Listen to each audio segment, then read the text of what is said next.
Last time you went to IKEA? They have Been a while. They have a new credit card. Do they really? Yeah.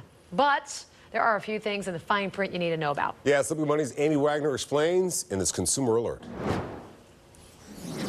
Facebook admits it's not very good at catching a certain kind of post. I'll show you what it is, but first, if you love to shop at IKEA, you might be interested in its brand new credit card.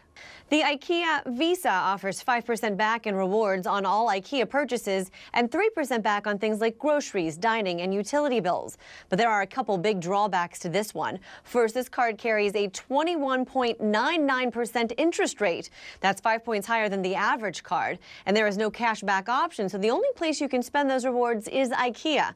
The Simply Money point: given that high interest, you'd want to make sure you pay this card off every month and that IKEA-only rewards are something you really want. Facebook says it took down 837 million pieces of spam in the first quarter of 2018 and disabled 583 million fake accounts. Facebook also says most of those phony users were kicked off within minutes of registering.